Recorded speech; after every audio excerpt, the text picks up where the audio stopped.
We're going to finish up talking about platform settings in this video, and we're on box settings now. Boxes are a purely platform specific construct, and they're quite nice actually. They allow you to put 3 small boxes at the top of your page, below the WordPress menu, and above your content. They're great for showcasing your podcast or your store or anything, any current events that you have going on, any kind of special content that you want to stand out but not do so in an intrusive way. You should use boxes. They're great, they are very flexible, and they let you do some things that other WordPress themes don't allow you to do. But the default settings here are good. You can add or subtract columns. This will be how many boxes that you have in a horizontal row, basically. So you would have 3 boxes right next to each other with this settings.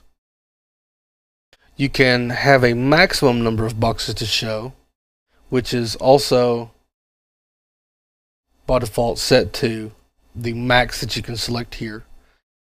If you wanted to have more and show less, you would have a link to view your other boxes. But we're going to keep that as is.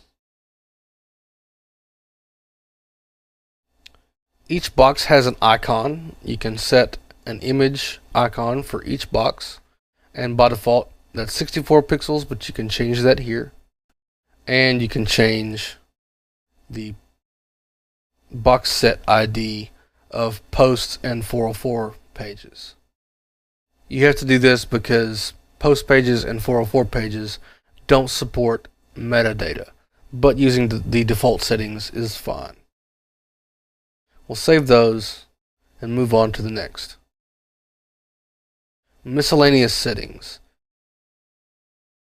If you're a PageLines partner, you can put your partner link here. I'm not sure what this entails. That's a PageLines thing. You can include the Google Internet Explorer compatibility script.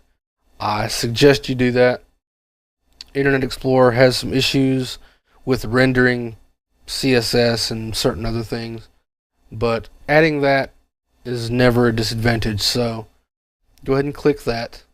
We can show the add-on options for bbPress forums if we have a bbPress forum installed and integrated PageLines with it. Since we don't have that, we're not going to check that. We can disable Ajax saving. If certain things aren't working, you can do this to troubleshoot it. And we can make dynamic in CSS inline. That's also if you're having issues with CSS, you can check that and try to narrow down the causes. So we'll save those, and we will look at the custom code for a moment. Now this is going to be for Google Analytics, for any kind of analytics providers that provide you a code that they tell you to put in your footer. You can put it here.